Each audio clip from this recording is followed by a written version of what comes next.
আজকে যেটা সেটা মোমেন্টস, স্কিউনেস আর কার্টোসিস। তো আমাদের স্ট্যাটিস্টিক্স এ মূলত চারটা মোমেন্টস দিয়ে আমরা কাজ করি। there are four moments commonly used, একটা হচ্ছে মিন, ভেরিয়েন্স, স্কিউনেস এন্ড কার্টোসিস। তো নেক্সট যে কোশ্চেনটা আছে, why do you mean by moments by statistics? Moments are very useful in statistics because they tell you much about your data, অর্থাৎ data সম্বন্ধে আরো আমাদেরকে বিস্তারিত কিছু তথ্য দেয় এই মোমেন্টস দ্বারা। তো মোমেন্টস কি কি, এই চারটা আমাদের কি কি তথ্য দেয়? একটা হচ্ছে মিন, যেটা দেয় measure of centre of the data. তারপরে ভেরিয়েন্স, এটা দেয় হচ্ছে কিভাবে মিন থেকে অন্য ডেটা গুলো মিন থেকে কিভাবে ছড়িয়ে আছে তার একটা ডিসটেন্স দেয়। আর হচ্ছে স্কিউনেস যেটা দেয় সেটা হচ্ছে একটা শেপ, সেটা একটা শেপ দেয়। এবং কার্টোসিস যেটা দেয় সেটা হচ্ছে নরমাল ডিস্ট্রিবিউশনের যে এটা কতটা পিকনেস অথবা এটা কতটা ফ্ল্যাটনেস। এই জিনিসটা হচ্ছে মিন, ভেরিয়েন্স আর হচ্ছে স্কিউনেস এন্ড কার্টোসিস, এই গুলা দিয়ে হচ্ছে আমরা বের করতে আর কি ইউজ করি চারটা জিনিস। দেন আমরা যেটা রুলস অফ র মোমেন্টস এন্ড সেন্ট্রাল মোমেন্টস, এখানে কিছু যে র মোমেন্টস গুলো দেয়া আছে, ফার্স্ট ফোর র মোমেন্টস, যেটা হচ্ছে আমরা ফার্স্টের র মোমেন্টসটা মিউ অন প্রাইম দ্বারা ডিফাইন করি। আর এখানে one by N summation of xi minus a, এখানে এটাকে বলা হয় moments about an arbitrary value. অর্থাৎ xi মাইনাস a, এখানে যে এটা হচ্ছে আরবিটারি ভ্যালু। এটা প্রত্যেকটার ক্ষেত্রে যে এগুলো দেখতেছি প্রত্যেকটা আরবিটারি ভ্যালু। দেন সেকেন্ড যেটা হচ্ছে second moment mu two prime, এটা one by N summation of xi minus a whole square. অর্থাৎ আমরা যেটা নিচ্ছি ওটা মিউ টু এর জন্য হোল স্কয়ার, মিউ থ্রি এর জন্য কিউ, এবং মিউ ফোর এর জন্য টু দি পাওয়ার 4। এই চারটা হচ্ছে র মোমেন্টস, ফার্স্ট ফোর র মোমেন্টস। দেন সেন্ট্রাল মোমেন্টস। সেন্ট্রাল মোমেন্টস কে আরেকটা ভাবে বলা যায় যেটা হচ্ছে মোমেন্টস অ্যাবাউট দ্য মিন। যেটা ফার্স্টে মিন, ফার্স্ট সেন্ট্রাল মোমেন্টস, সেটা ডিফাইন করা হয় মিউ 1 দ্বারা, এবং এটা summation of xi minus x by n। এখানে x বারটা হচ্ছে আমাদের এই মিন। তারপরে আগেরটারই মতো মিউ 2, যেটা হচ্ছে মিউ 2 হলে হোল স্কয়ার, মিউ 3 হলে মিউ কিউব, মিউ 4 হলে xi minus x bar to the power 4। এবার হচ্ছে যেটা সেন্ট্রাল মোমেন্টস এবং র মোমেন্টস এর মধ্যে একটা যেটা মানে দুইটা কম্বাইন করে যে একটা সম্পর্ক, সেই জিনিসটা এখানে দেখানো আছে যে মিউ 1 এটা সব সময় 0 হবে, মিউ 2 এটাকে বলা হয় যে variance mu 2 prime minus mu one whole square. এরপর মিউ 3 মিউ 4 যেটা rule, mu 3 prime minus 3 mu 1, 3 mu 2 prime mu 1 prime plus 2 mu 1 prime cube. Mu 4 টা এরকম জাস্ট রুল। এবার আমরা যেটা দেখবো সেটা স্কিউনেস। অর্থাৎ স্কিউনেস কিভাবে হয়, এটা স্কিউনেস যেটা মেজার করে সেটা ল্যাক অফ সিমেট্রি। আমরা সিমেট্রিক্যাল ডিস্ট্রিবিউশন ক্ষেত্রে জানি যেটা আছে mean equal to median equal to mode. অর্থাৎ যখন এই তিনটা জিনিস সমান হয় তখন সেটা নরমাল ডিস্ট্রিবিউশন হিসেবে আমরা দেখতে পাই, এবং সেটা হচ্ছে সিমেট্রিক্যাল। দেন যদি ডিস্ট্রিবিউশনটা একটু বামে হেলে যায় সেক্ষেত্রে আমরা এটাকে বলি পজিটিভ স্কিউড, অর্থাৎ এটা পজিটিভ স্কিউড। এবং এই ক্ষেত্রে মিন সবচেয়ে বড়, তারপর মিডিয়ান, তারপরে মোড। নেগেটিভ স্কিউড ক্ষেত্রে যেটা হচ্ছে আমাদের যে ডিস্ট্রিবিউশন সেটা একটু ডান দিকে হেলে যায়, এক্ষেত্রে মিনটা সবচেয়ে ছোট, আমার মনে মিডিয়ান। হয় আমরা যখন মিডিয়ান পড়ছিলাম ফাহাদ, তখন এই ইনইকুয়ালিটিটা পড়ছিলাম, তোমাদের মনে পড়ে কিনা? এরপর হচ্ছে use moments in accessing the skewness. অর্থাৎ স্কিউনেস আমরা কিভাবে বের করব তার যে ফর্মুলা গুলা, সেটা যেমন এটাকে ডিফাইন করা হয় বেটা 1 দ্বারা। এর ফর্মুলা হচ্ছে mu 3 square by mu 2 cube. এইটাকে আবার আবার আরেকভাবে ডিফাইন করা যায় যেটা হচ্ছে sigma 1 equal to root over beta beta 1। আর এখানে যেটা দেয়া আছে সিমেট্রিক্যাল ডিস্ট্রিবিউশন যদি হয় সেক্ষেত্রে গামা 1 ইকুয়াল টু 0 হবে। আর the value beta 1 give the magnitude of skewness, অর্থাৎ এটা যে শেপটা যে চেঞ্জটা সেটা দেখাবে, এবং mu 3 will determine the nature of distribution positive or negative। অর্থাৎ mu 3 সে ডিস্ট্রিবিউশনটা পজিটিভ নাকি নেগেটিভ এটা ইন্ডিকেট করবে। দেন হচ্ছে কার্টোসিস। কার্টোসিসের আমরা তিন ধরনের শেপ দেখব, যেটা হচ্ছে নরমাল ডিস্ট্রিবিউশন হচ্ছে পিকড অথবা ফ্ল্যাট। এক্ষেত্রে লেপ্টোকার্টিক একটু মানে পিকড হবে, মেসোকার্টিক এবং প্লেটোকার্টিক সবচেয়ে হচ্ছে ফ্ল্যাটের দিকে যাবে। এইটা যদি আমরা ডিফাইন করতে যাই আমরা ম্যাথমেটিক্যালি, তাহলে যেটা দেখি এটাকে বিটা 2 দ্বারা ডিফাইন করা হয়। এটা সূত্র হচ্ছে mu 4 by mu 2 whole square. আর এখানে তিনটা কন্ডিশন দেওয়া আছে। If beta 2 greater than 3 then it's the leptopartic, beta 2 less than 3 it's the mesopartic, and beta 2 equal to 3 হয় it's the plateaupartic। এই তিনটা হচ্ছে আমাদের কন্ডিশন প্র্যাকটিসের উপর। স্যার এটাই শেষ স্যার। আচ্ছা, থ্যাংক ইউ। আচ্ছা, প্রথমত আমরা শিখি যে মোমেন্ট কাকে বলে, তাই না? রাফসান, তুমি কি বলতে পারো একটু মোমেন্ট কি? স্যার মোমেন্ট হচ্ছে হলো মানে কোনো একটা পয়েন্ট থেকে কোনো একটা অ্যাক্সিসে যদি আমি একটা ফোর্স প্রয়োগ করি তাহলে হচ্ছে হলো তার মোমেন্টটা হচ্ছে হলো মেজার করা হয় force cross product of radius of the bar, যে বার বরাবর হচ্ছে হলো আমি ফোর্স প্রয়োগ করব তাহলে সেই বারের রেডিয়াস ইনটু হচ্ছে হলো এফ পারপেন্ডিকুলার ভাবে, তাহলে স্যার ওটা হচ্ছে হলো একটা সেন্টারকে কেন্দ্র করে ঘুরতে থাকবে, সেটাকে স্যার হচ্ছে মোমেন্ট বলে। তার মানে তুমি বিষয়টা কি এরকম বলতে চাচ্ছ যে ধরো এরকম একটা দণ্ড আছে, সেই দণ্ডের উপরে এটা আছে, এই দণ্ডটা এটাকে এখন এই সেন্টারটাকে কেন্দ্র করে এটা ঘুরছে, এরকম একটা বিষয়? স্যার জি স্যার, এই লম্বা যে ডিসটেন্সটা স্যার ওই ডিসটেন্সটা হচ্ছে হলো আর আর হচ্ছে হলো ফোর্স এই যে যেটা এটা প্রয়োগ ঘুরতেছে, তাই না? এই দণ্ডটা ঘুরতেছে। জি স্যার, জি স্যার, অথবা বিষয়টা কি এরকম, ধরো আমার একটা সিলিং ফ্যান আছে, ফ্যানের একটা দণ্ড আছে, সেই দণ্ডটার সাথে আমার ফ্যানটা ঘুরতেছে, এরকম? স্যার হইতে পারে স্যার। মানে তুমি, আমার ধারণা তুমি মোমেন্ট টর্কের শব্দের আরেকটা অর্থ আছে কি? পাওয়ার, ঘাত, পাওয়ার। যেমন ধরো এক্স এর এখানে ঘাত 1, তারপরে জি এক্স স্যার। এর ঘাত 2, এক্স এর ঘাত 3, এক্স এর ঘাত 4, এরকম, তাই না? ঘাত মানে হচ্ছে তাকে তার পাওয়ার দেওয়া, তাই না? আচ্ছা, এই দুটো জিনিসকে সামনে রেখেই আমরা আমাদের মোমেন্টসটাকে ব্যাখ্যা করব, ঠিক আছে? আচ্ছা, দেখো, ধরে নাও এটা একটা রিয়েল লাইন, যার এটা হচ্ছে 0। তো আমার কিছু এরকম ডাটা আছে, তাই না? আচ্ছা, ডাটাগুলোকে আমি 0 কে সেন্টার ধরে এখানে প্লট করলাম, তাই না? আমার এটা হচ্ছে ডাটা সেট। স্যার, ডাটা সেটের আমার কেন্দ্র আছে কি এখন? ডাটা সেটকে আমি কাকে কেন্দ্র করে প্লট করেছি? 0 কে। কিন্তু ডাটা সেটের মধ্যবর্তী আমি একটা, অর্থাৎ একটা ভার কেন্দ্র পেতে চাই। সেটা কেমন হবে? তার মানে কি, যে এই ডাটাগুলোকে যদি আমি এক্স আই বলি এবং তাকে যদি সাম করি এবং এন দ্বারা ভাগ করে দেই, তাহলে আমি কি পাবো? একটা এক্স বার পাবো। এক্স বার ধরে নাও আমার এই পয়েন্টটা। তাহলে এইটা হচ্ছে, এই যে এই পয়েন্টটার ডাইনে যতটুকু বা বামে যতটুকু ওয়েট আছে, ধরো ওই যে আমরা আগে যে ছবিটা আঁকলাম, এই দিকে যতটুকু ওয়েট আছে এবং এই যে কি যতটুকু ওয়েট আছে, অথবা কি বলবো যে তার মানে দুই দিকে সমান হলেই তো এই দণ্ডের উপর এটা থাকবে, তাই না? এভাবে, তাই কিনা? অথবা ধরে নাও যে এটা একটা দাঁড়িপাল্লা। আচ্ছা, এইখানে যতটুকু জিনিস আছে এখানে ততটুকু পাথর না হলে কি এটা সমান থাকবে? না স্যার। আমি যদি এইদিকে একটু পণ্য বেশি দেই আর পাথর যদি কম দেই, তাহলে কি এটা ঠিক এভাবে থাকবে নাকি এরকম হয়ে যাবে? বাঁকা হয়ে যাবে, বাঁকা হয়ে যাবে স্যার। তাই না? ঠিক তেমনি এখানেও বিষয়টা, যে আমি যখন এক্স বার বের করলাম তখন এই পয়েন্টটা পেয়ে গেলাম, এই পয়েন্টটা। এখন এই পয়েন্টের ডাইনে এবং বামে সমান ওজন আছে কিনা, তা না হলে তো সেটা সেন্টার পয়েন্ট হবে না। আমরা বলছি যে এক্স বার কি, এক্স বার আমার সেন্টার পয়েন্ট। এক্স বার কখন সেন্টার পয়েন্ট? কারণ তার ডাইনে এবং বামে সমান হলেই তো সেটা যোগ করে 0 হয়ে যায়, তাই না? আমরা জানি যে summation of xi minus X bar equal to 0। কেন 0? কারণ এই যে দাঁড়িপাল্লার মতো দুই দিকে সমান আছে, সমান ওয়েট আছে, অর্থাৎ এই দিকের ওয়েট এই দিকের ওয়েটকে নাকচ করে দিতে পারে। এইদিকে আছে পজিটিভ, এইদিকে আছে নেগেটিভ নেগেটিভ এই নেগেটিভ ওয়েট এবং পজিটিভ ওয়েট দুটোই দুটোকে নাকচ করে দিয়ে কি হয়? 0 হয়ে যায়, তাই কিনা? তার মানে আমরা যখন আমাদের ডাটাগুলোকে পাওয়ার 1 করে দিলাম বা ঘাত 1 দিলাম এবং সেগুলোকে যোগ করে যখন n পেলাম, তখন আমরা একটা সেন্টার পাই, যেটাকে আমরা বলি ফার্স্ট মোমেন্ট। ঠিক আছে কিনা?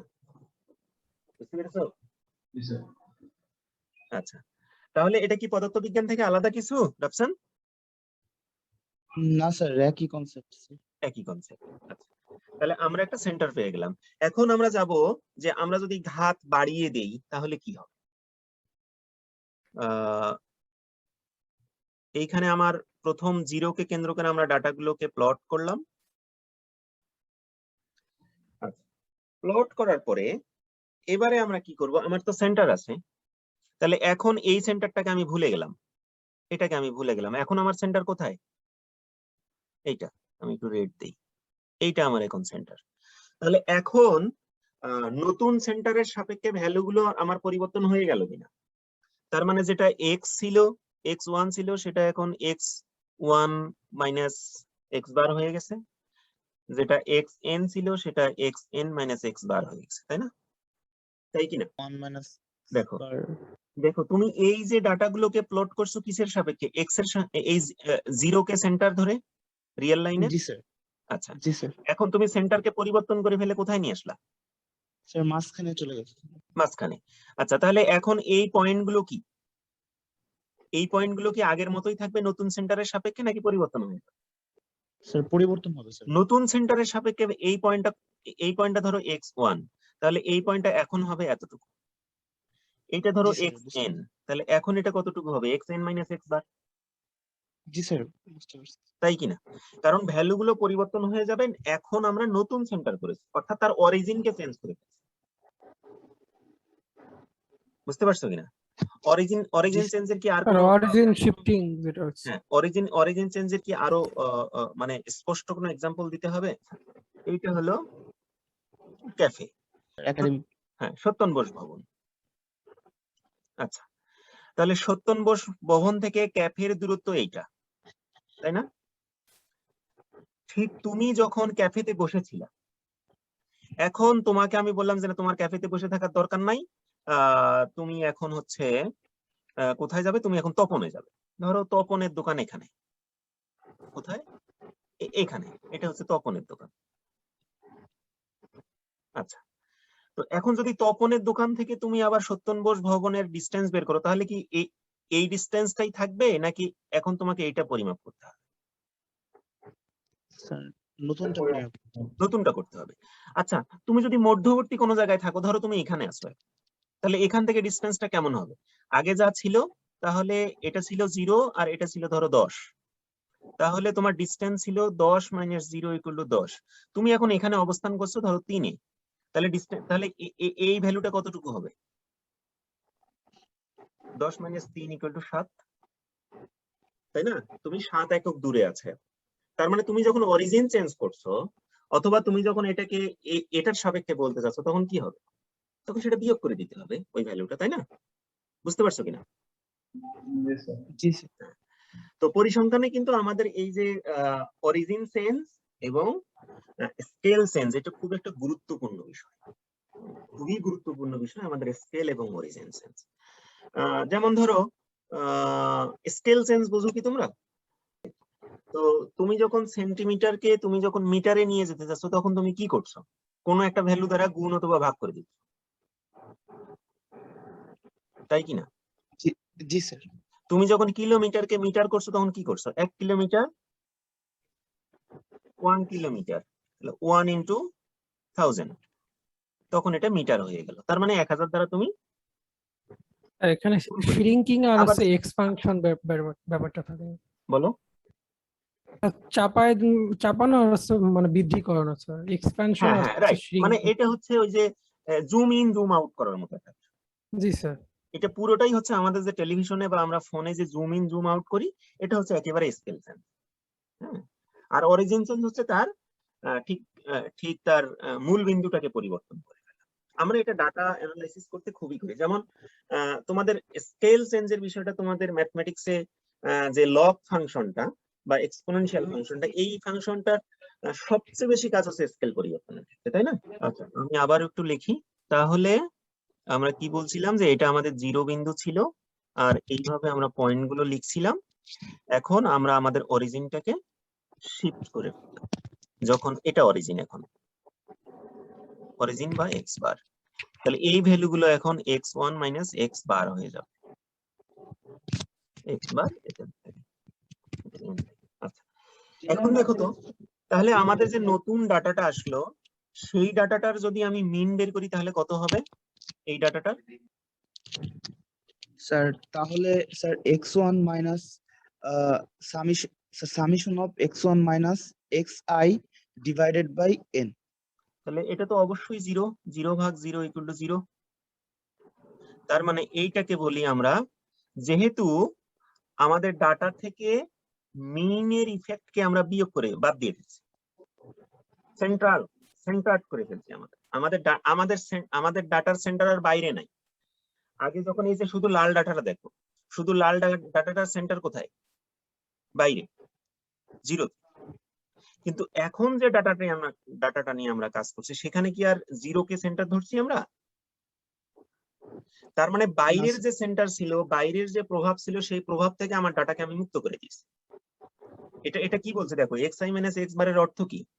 যে শুধু xi মানে কি, xi মানে xi যে ডাটাটা x1 x2 up to xn, এই ডাটার সেন্টার কোথায়? 0 তে। স্যার কিন্তু 0 তে। x1 minus X bar, x2 minus X bar up to xn minus X bar, এই ডাটার সেন্টার কোথায়? স্যার x বারে। এক্স বারে, তাই না? তার মানে আমাদের যে প্রথম ডাটাটা এটা x1 x2 up to xn, এই ডাটাটার সেন্টার হচ্ছে 0 তে, যেটা আমরা প্রি ডিফাইন করেছি। আমরা জানি না যে সত্যিকার অর্থেই ওইটাই সেন্টার কিনা, ওইটাকে আমরা প্রাথমিকভাবে সেন্টার ধরে আমরা ডাটাটাকে প্লট করেছি। তার মানে কি, যে বাইরের একটা সেন্টারের ইন্টারফেয়ার আছে, যেটা আমরা ইম্পোজ করেছিলাম নিজে থেকে ইচ্ছা করে, তাই না? কিন্তু এখন যখন এই ডাটাটার সেন্টার কি হবে? X bar. তার মানে কি, এই ডাটাটার যে সেন্টার, সেখানে হচ্ছে যে ডাটা নিজেই তার সেন্টারকে তৈরি করে নিয়েছে, তাই কিনা? জি স্যার। স্যার ওই যে x1 মাইনাস এক্স প্রত্যেকটা বার x2, বলো। স্যার ওই মানে নতুন যে আমি এক্স বার পাইলাম, ওই এক্স বার থেকে হচ্ছে হলো প্রত্যেক ডাটার দূরত্ব বের করলে আমার নতুন স্কেলের ডেটাগুলার পজিশন পাওয়া যাবে। রাইট, তাদের পজিশন মিন পাচ্ছি। হবে হচ্ছে হলো স্যার ওই নতুন স্কেলের সবগুলার যোগফল ডিভাইডেড বাই n হচ্ছে হলো আবার নতুন মিন স্যার। Right, right. তখন আমি মিন পাচ্ছি কি? 0। কারণটা হচ্ছে যে আমার সেন্টারের ডান পাশে যতটুকু আছে বাম দিকেও ততটুকুই আছে, অর্থাৎ ওই যে বলের ভ্রামক যে কথাটা বললাম সেটা আমরা পেয়ে গেলাম, তাই না? নতুন ডাটার মিন তাহলে কত হচ্ছে? 0 হওয়ার কথা নাকি 0-র চেয়ে বেশি হওয়ার কথা? নতুন ডাটার মিন। এই যে নতুন ডাটা, এইটা এইটা জি স্যার। নতুন ডাটার মিন অবশ্যই 0 হবে, কারণ আমাদের যে সেন্ট্রাল পয়েন্ট ছিল, অর্থাৎ অরিজিনাল ডাটার যে সেন্ট্রাল পয়েন্ট, সেই সেন্ট্রাল পয়েন্টের দুই পাশে সমানভাবে আছে ডাটাগুলো। সুতরাং তাদের কিছু আছে পজিটিভ, কিছু আছে নেগেটিভ। সুতরাং পজিটিভ নেগেটিভকে নাকচ করে দিয়ে কি থাকবে? শুধুমাত্র 0 থাকবে। 0 থাকবে স্যার। তার মানে আমরা আমাদের ডাটা থেকে বহিস্থ কোনো সেন্ট্রাল পয়েন্টের প্রভাব থেকে মুক্ত করে দিলাম আমাদের ডাটাকে, তাই কিনা? জি স্যার। এই যে তাহলে আমরা আমরা এইটাকে, এই যে কোন কিছুটা বলবো, এইটাকে বলি আমরা ফার্স্ট সেন্ট্রাল মোমেন্ট। অর্থাৎ এমন একটা মোমেন্ট যেখানে বহিস্থ সেন্ট্রাল পয়েন্টের বা বহিস্থ কেন্দ্রের প্রভাব নাই, ঠিক আছে?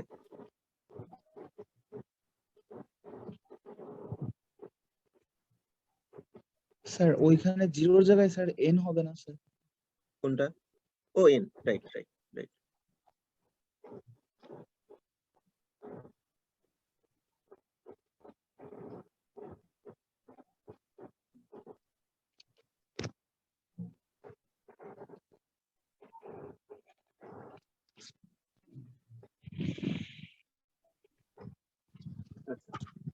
তাহলে আমরা বুঝতে পারলাম না, ফার্স্ট সেন্ট্রাল মোমেন্ট বুঝতে পেরেছি?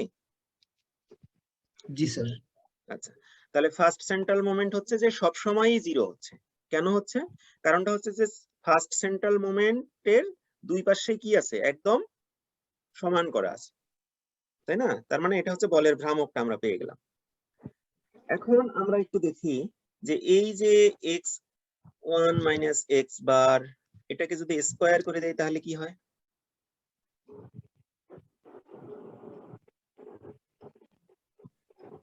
তাহলে কি পাওয়া যায়? ভ্যারিয়েন্স কিনা? জি স্যার। তাহলে ডাটা থেকে বহিস্থ সেন্ট্রাল পয়েন্টের আমরা প্রভাবকে মুক্ত করে দিলাম, দিয়ে আমরা যখন স্কোয়ার করে দিচ্ছি তখন আর একটা প্রপার্টিস পাচ্ছি ডাটার। সেই প্রপার্টিসটার নাম কি? ভ্যারিয়েন্স, তাই না? তার মানে দেখো যে আমরা একটা করে ঘাত দিচ্ছি, মানে একটা করে পাওয়ার দিচ্ছি এবং তার একটা করে বৈশিষ্ট্য পাচ্ছি, তাই না? একটা সাধারণ মানুষ, তোমার পকেটে কিছু টাকা দিয়ে দিলাম, তোমার চরিত্র একরকম হবে। তারপরে তোমাকে কিছু জ্ঞান দিলাম, তোমার চরিত্র আর একরকম হবে। তোমার একটু বয়স বাড়লো, মানে কি একটা পাওয়ার বাড়লো, তোমার একটু চরিত্র আর একরকম হবে। তুমি যখন একটু চাকরি পাবে, তারপরে তোমার চরিত্র আরেক রকম হবে। মানে কি ভিন্ন ভিন্ন বৈশিষ্ট্য তুমি শো করতে পারো, তাই না? তো আমরা করি কি, যে ডাটাতে আমরা ভিন্ন ভিন্ন পাওয়ার দেই। পাওয়ার মানে এখানে ঘাত বা মোমেন্ট। মোমেন্ট দেওয়ার পর সে কি কি বৈশিষ্ট্য দিতে পারে সেটা আমরা লক্ষ্য। আচ্ছা, তাহলে আমরা যখন 2 দিচ্ছি তখন আমাদেরকে কি দিচ্ছে? ভেরিয়েন্স বা দূরত্বটা দিচ্ছে। হ্যাঁ, আমরা ভেরিয়েন্স সম্পর্কে তো আগেই জেনেছি। এবারে আমরা দিব ডাটাটার এখানে আছে হচ্ছে 3 আর এখানে আছে -4। আচ্ছা, এইটা দেখতে তো খুব কাছাকাছি, দুটোই সমানই মনে হয় অনেকটা, তাই না? কিন্তু যখন তুমি কিউব দিবে তখন কি হবে? 27 আর 64, চিহ্নটা একই থাকবে, তাই না? আচ্ছা দেখো, তাহলে এখানে দেখো 3 এবং 4 খুবই কাছাকাছি, কিন্তু 27 এবং 64 কি খুব কাছাকাছি? না স্যার। ধরো এখানে সেন্টারটা ছিল, এখানে আমার সেন্টারটা আছে। দেখো এখানে কিন্তু এই দিকটা অনেক ছোট বরং আবার এই দিকটা কিন্তু অনেক বড়। তার মানে আমরা এখানে বুঝতে পারছি যে ডাটাটা আমার কোন দিকে স্কিউ। শুধু একটা ভ্যালু না, এখন যদি এই দুটো ভ্যালুকে তুমি যোগ করে দাও তাহলে কি হবে? এই তো একটা দুটো তো ভ্যালু না, আমার তো অনেকগুলো ভ্যালু। তাহলে যে ভ্যালুগুলো যদি কিনা আমার নেগেটিভ সাইডে একটু বড় ভ্যালু থাকে, সেটাকে যখন আমি কিউব করব তখন সেটা আরো বড় হবে। তাহলে যখন আমি যোগফলে যাব xi - x বার কিউব, তাহলে এই যে এই যোগটাতে এই বড় ভ্যালুর কি থাকবে? প্রাধান্য থাকবে কিনা? ইফেক্ট থাকবে বেশি, তাই না? জি স্যার। আচ্ছা, তার মানে কি এই যে এই সামটা যদি পজিটিভ দেয় তাহলে কি হবে? তার মানে আমরা বলতে পারবো যে এটা পজিটিভলি দিকে। তার মানে কি এই দিকের প্রভাব বেশি আছে। যদি এই সামটা কিনা পজিটিভ ভ্যালু দেয় তার মানে আমরা কি বুঝবো? নেগেটিভ সাইডের চেয়ে পজিটিভ সাইডের ভ্যালুটা অনেক বড়, তার মানে এদিকে বিস্তৃতি বেশি আছে। জি স্যার। আবার যদি নেগেটিভ দিকের বিস্তৃতি বেশি থাকে তাহলে এখানে কি সাইন দিবে? নেগেটিভ সাইন দিবে, তাই কিনা? এই নেগেটিভ সাইডের এই স্যার বুঝতে যোগফলে, পারছি স্যার, তাহলে 0 হলে স্যার ওটা হচ্ছে তার মানে জিরো সিমেট্রিক্যালি থাকবে। হওয়ার অর্থ হলো যে দুই দিকেই সমান আছে, তার মানে এটা সিমেট্রিক ডিস্ট্রিবিউশন, তখন সিমেট্রিক। তো যদি 0 হয় তাহলে সিমেট্রিক ডিস্ট্রিবিউশন পাবো, যদি নেগেটিভ হয় তাহলে নেগেটিভলি স্কিউড, আর যদি পজিটিভ হয় তাহলে পজিটিভলি স্কিউড, তাই কিনা? এখন এইটাকে জি স্যার। আবার একটু কোয়ান্টিফাই করছে, সেটা হলো যে এই যে ডাটাটা, এই ডাটাটার ভিতরে আমাদের কি আছে দেখো, xi - x বার, এই যে ডাটাটা, এই ডাটাটার ভিতরে আমরা শুধু মিনের ইফেক্টকে কি করেছি? রিমুভ করে দিয়েছি, তাই না? অর্থাৎ সেন্টারের ইফেক্টকে রিমুভ করে দিয়েছি, কিন্তু ডাটাটাকে আমরা স্ট্যান্ডার্ডাইজ করিনি। এটা 1 ইকুয়াল টু কি? μ3 স্কয়ার এবং μ2 কিউব, তাই না? আচ্ছা, এই ইকুয়েশনটার মিনিংটা কি দেখো, আমরা জানি যে μ3 ইকুয়াল টু কি? Summation of xi - x bar cube divided কি n, তাই না? আচ্ছা, μ2 মানে কি? The variance. μ2 মানে ভ্যারিয়েন্স, তাই না? আচ্ছা, এই ইকুয়েশনটা কি কি এরকম লেখা যায়? দেখো তো, β1 এর উপরে আমি স্কয়ার রুট দিলাম, তাহলে এখানে কি হবে? μ3 ডিভাইডেড μ2 3/2 লেখা যাবে, দেখো তো তার উপরে কিউব লেখা যায় কিনা। আমরা কি পেলাম? β1 ইকুয়াল টু μ3 μ2, এটার উপরে ছিল কি স্কোয়ার রুট, তাই না? 3 এটা আমরা পেয়েছিলাম। আচ্ছা দেখো তো μ3 ডিভাইডেড এই যে μ2 টা কি ভ্যারিয়েন্স না? Variance cube. তাহলে এই যে রুট ওভার ভ্যারিয়েন্স মানে কি? স্যার শুধুমাত্র স্যার ওই এটা থাকে standard deviation, standard deviation, standard ডেভিয়েশনের উপরে কিউব, তাই কি না? জি স্যার। আচ্ছা এবারে দেখো তো উপরের ইকুয়েশনটা কি ছিল? Summation of xi minus x bar whole cube divided sd, তাই কি না? এটার উপরে কিউব। আচ্ছা এটাকে দেখো তো এরকম করে লেখা যায় কিনা। আচ্ছা এখানে একটা n আছে, xi minus x bar divided sd cube.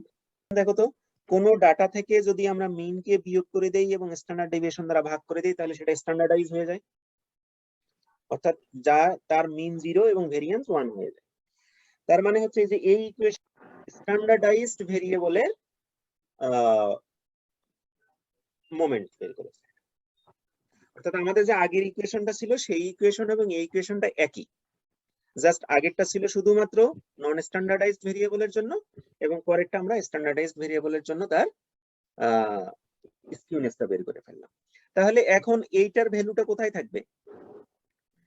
Negative হতে পারে, পজিটিভ হতে পারে এবং 0 হতে পারে। তাহলে পজিটিভ হলে বলবো আমরা পজিটিভলি স্কিউড, নেগেটিভ হলে নেগেটিভলি স্কিউড এবং 0 হলে কি সিমেট্রিক। তুমি ইন্টারপ্রিটেশন বলছে যে obviously for a symmetric distribution, এই যে আমরা কি বললাম রুট ওভার বিটা 1 বের করলাম না, এই যে এটা। জি স্যার। হ্যাঁ রুট ওভার বিটা 1 এটা কি হবে? এটাকে বলছো তুমি গামা। গামা এগুলো যদি 0 হয় তাহলে আমরা কি বলবো? সিমেট্রি। তাহলে μ4 ইকুয়াল টু আমাদের ছিল summation of xi minus x bar divided n। আচ্ছা এটা দ্বারা কি বোঝা যায় দেখো তো, এখানে কি কোনো নেগেটিভ ভ্যালু আসবে নাকি পজিটিভ? সব পজিটিভ স্যার। সব পজিটিভ আসবে, তাই না? আচ্ছা পজিটিভ। এবং ওই যে আমরা 3 তে কি করলাম, 3 তে ছোট ভ্যালু গুলোকে আরো বড় করে দেখাচ্ছিল, তাই না? জি স্যার। অর্থাৎ এইরকম যদি এটা হচ্ছে আমাদের সেন্টার, আচ্ছা তাহলে এই দিকে ভ্যালু আছে কিছু আর এই দিকে বড় বড় ভ্যালু আছে। যখন আমি 4 করলাম তখন যদি আমাদের 3 থাকতো, সেই 3 টা 4 করলে কত হতো? আরো বড়, আরো বড় কিনা? কত? 3 to the power 7 into 3 কত হয়? 81। 81, তাই না? আর এ পাশে যেমন আমাদের 4 ছিল, 4টা তো আরো বড় হবে। এবারে এই দিকের যে নেগেটিভ গুলো আছে, নেগেটিভ গুলোকে তুমি উল্টায়ে এই পাশে দিয়ে দাও, তাহলে কি হবে? মানে এটাকে তুমি ফোল্ড করো টিস্যু পেপার মোড়ানোর মতো। তাহলে কি হবে যে এইখানের ভ্যালু গুলো এখানে ইম্পোজ করবে, তার মানে কি এই জায়গাতে বড় ফ্রিকোয়েন্সি হবে, মানে এক পাশে শুধু স্কিউড হবে, তাই না? তোমার এই পাশের ভ্যালু গুলো তখন এই পাশে, এই যে এপারের ভ্যালু গুলো কোথায় চলে যাবে? এপারে চলে যাবে যখন তুমি পজিটিভ করে ফেলবা, মানে টু দি পাওয়ার 4 করে ফেললা, অর্থাৎ নেগেটিভ গুলো তখন পজিটিভ হয়ে যাবে। তখন দেখো এই জায়গাতে ফ্রিকোয়েন্সি গুলো বেশি হয়ে যাবে, কারণ কি আমাদের এই জায়গাতে ফ্রিকোয়েন্সি বেশি থাকে, সেন্টারের কাছাকাছি সবচেয়ে বেশি ভ্যালু থাকে। তাহলে দুই পাশের ভ্যালু গুলোকে আমরা একদিকে নিলাম, তারপরে যখন আমরা ফ্রিকোয়েন্সি নিব, ফ্রিকোয়েন্সি ডিস্ট্রিবিউশন করব, তখন তার ফ্রিকোয়েন্সিটা অনেক উঁচু হবে। যদি কিনা উঁচু হয় তাহলে আমরা বলবো সেটা এক ধরনের কার্টোসিস দিবে, মানে তখন আমরা দেখবো যে এটা কতটুকু উঁচু হবে, এই ফ্রিকোয়েন্সিটা কেমন হয়। এই ফ্রিকোয়েন্সিটা যেমন হবে সেই অনুযায়ী ওই যে তুমি যে কয়েকটা নাম বলছো কি জানো, লেপ্টোকার্টিক, মেসোকার্টিক এবং প্লেটোকার্টিক, এইভাবে তখন আমরা তাদের নামটা দিব এবং সেটাকেও আমরা কি করব? স্ট্যান্ডার্ডাইজ করব। μ4 μ4 by divided mu μ2 whole square। Whole square. আচ্ছা এখানে লিখি μ4 স্ট্যান্ডার্ড ডেভিয়েশন অফ 4 লেখা যায় কিনা? আগেরটা আমরা নিচে কি লিখছিলাম? স্ট্যান্ডার্ড ডেভিয়েশনের উপরে পাওয়ার দিছিলাম 3, এখানে 4 হবে, কারণ হচ্ছে এখানে μ2 আছে, তাই না? μ2 মানে কি? μ2 মানে হচ্ছে হ্যাঁ ভেরিয়েন্স। μ2 মানে হচ্ছে স্ট্যান্ডার্ড ডেভিয়েশনের উপরে স্কয়ার, তাই না? ভেরিয়েন্স। তাহলে μ2 এর উপরে আরেকটা স্কোয়ার দিলে কি হবে 2 to 4 হয়ে যাবে। Yes. এখন summation of xi minus x bar to the power 4 1/n divided sd to the power 4, তাহলে 1/n এটা কি হবে xi minus x bar divided sd to the power 4। তার মানে এই যে বিটা 2 এটা কি দিবে আসলে স্ট্যান্ডার্ডাইজড ভেরিয়েবলের মোমেন্ট 4 দিবে। তার মানে তখন এটা কি দিবে আমাদের ডিস্ট্রিবিউশনটা কতটুকু ফ্রিকড আছে অথবা ফ্ল্যাট আছে সেটা আমাকে জানান দিবে বিটা 2 অথবা মিউ 4। এখন একটা বিষয় আছে যে এখন এই যে আমরা শুধু এতক্ষণ যেগুলো আলোচনা করলাম সবগুলোই সেন্ট্রাল মোমেন্ট। হ্যাঁ, এখন তুমি এই যে সেন্টারটা আমাদের কোথা থেকে আসছে? ডাটা প্রডিউস করছে সেন্টারটা, তাই না? এক্স বার যে সেন্টারটা সেটা কি আমার ইচ্ছা মতো নাকি ডাটা নিজেই তৈরি করে নিয়েছে তার সেন্টার? ডাটা দিছে। ডাটা নিজেই তার সেন্টার তৈরি করে নিয়েছে। এখন তুমি তোমার কাজের সুবিধার্থে যদি তোমার নিজের থেকে কোনো সেন্টার ওখানে দাও সেটা হবে র মোমেন্ট। ঠিক আছে, এরপরে র মোমেন্ট এবং সেন্ট্রাল মোমেন্টের একটা রিলেশনশিপ আছে যেটা তুমি স্লাইড 8 এ ব্যবহার করছো, দেখাও একটু। হ্যাঁ, তোমার কাজের সুবিধার জন্য তুমি যে কোনো একটা সেন্টার নিয়ে, ধরো তুমি এখানে একটা জিরো নিয়ে তুমি কাজ শুরু করলা, করতেই পারো। সেন্টার একটা জিরো নিয়ে তুমি কাজ শুরু করতেই পারো, তাহলে কাজের সুবিধা হবে, তোমার অনেকগুলো ক্যালকুলেশন থেকে তুমি বেঁচে যাবা। কারণ বারবার অনেকগুলো ভ্যালু থেকে একটা মিনকে বিয়োগ করা কঠিন। তো সেক্ষেত্রে তুমি জিরো দিয়ে কাজ শুরু করে দিতে পারো। মানে র মোমেন্ট তোমার এখন হাতে আছে, এই র মোমেন্ট দিয়ে তুমি আবার সেন্ট্রাল মোমেন্টে এই রিলেশনশিপটা দিয়ে, এই যে চারটা রিলেশনশিপ আছে এখানে, তুমি যদি তোমার হাতে যদি চারটা র মোমেন্ট থাকে সেই চারটা র মোমেন্ট দিয়ে তুমি চারটা সেন্ট্রাল মোমেন্ট তৈরি করতে পারো। আলটিমেটলি আমাদের টার্গেট হচ্ছে সেন্ট্রাল মোমেন্ট বের করা। সো আমরা সমস্ত ধরনের ইন্টারপ্রিটেশন ড্র করব সেন্ট্রাল মোমেন্ট থেকে, কিন্তু কাজের সুবিধার্থে তোমাকে যদি কখনো র মোমেন্ট তৈরি করতে হয় তাহলে তুমি যেন সেন্ট্রাল মোমেন্টে যেতে পারো সেই রিলেশনশিপটা এখানে তৈরি করা হয়েছে। এবারে ধরো এগুলো তো আমাদের শুধুমাত্র ডাটা থেকে আমরা তৈরি করলাম, ডিসক্রিট ডাটা থেকে, কিন্তু যদি কন্টিনিউয়াস হয়, কোনো একটা প্রবাবিলিটি ডিস্ট্রিবিউশন হয়, সেখান থেকে কি করে বের করব? সেখান থেকে বের করার জন্য মোমেন্ট জেনারেটিং ফাংশন নামে একটা ফাংশন আছে। সেই মোমেন্ট জেনারেটিং ফাংশন দিয়ে এই মোমেন্ট গুলো ক্যালকুলেট করা। বুঝতে পেরেছো? তার মানে তোমাদেরকে এখন মোমেন্ট জেনারেটিং ফাংশনটা শিখতে হবে যখন কিনা ডিস্ট্রিবিউশনটা কন্টিনিউয়াস, অথবা তুমি ডিস্ট্রিবিউশনের ভ্যালু গুলো জানো না কিন্তু তার একটা ডিস্ট্রিবিউশনের ফর্ম জানো, একটা ইকুয়েশন জানো। শুধুমাত্র একটা ইকুয়েশন থেকে আমাকে এই মোমেন্টস গুলো বের করা লাগবে। এখন একটা প্রশ্ন আসতে পারে যে তাহলে কি আমরা 4 পর্যন্ত শুধু মোমেন্ট বের করব, তার কি বেশি করা যায় না? অথবা ঘাত কি শুধু 4ই আছে, তারও তো বেশি আছে, n পর্যন্ত বের করা যায়, অথবা ইনফাইনাইট মোমেন্ট করা যায়। হ্যাঁ, এরপরে যতগুলো মোমেন্ট আসবে 5 বলো, 6 বলো, 7 বলো, 8 বলো, অথবা n বলো, অথবা ইনফাইনাইট বলো, ঘুরে ফিরে এই 4টা মোমেন্টকেই তারা রিপ্রোডিউস করবে। সুতরাং এই ফোর্থ মোমেন্টের পরে আমরা আর ওদিকে যাই না। মোটামুটি ফোর্থ মোমেন্ট হলেই একটা ডিস্ট্রিবিউশন সম্পর্কে, একটা ডাটা সম্পর্কে আমরা 4টা ধারণা পাই। একটা হচ্ছে তার মিন পাই, তার মানে মিন মানে তার সেন্টার পাই, তার বিস্তৃতি পাই, তার স্কিউনেস পাই, এবং তার কার্টোসিস পাই। স্কিউনেস এর বাংলা হচ্ছে তোমার বঙ্কিমতা, এবং কার্টোসিস এর বাংলা হচ্ছে সুচালতা। অর্থাৎ গড়, দূরত্ব, বঙ্কিমতা এবং সুচালতা, এই 4টা জিনিস পাই। এরপরে তুমি যতগুলোই ঘাত দাও না কেন তারা এই 4টা জিনিসকে রিপ্রোডিউস করবে এবং একই ধরনের ইন্টারপ্রিটেশন হবে। সুতরাং এর পরের যে ঘাতগুলো আছে সেই ঘাতগুলো আমরা আর আলোচনা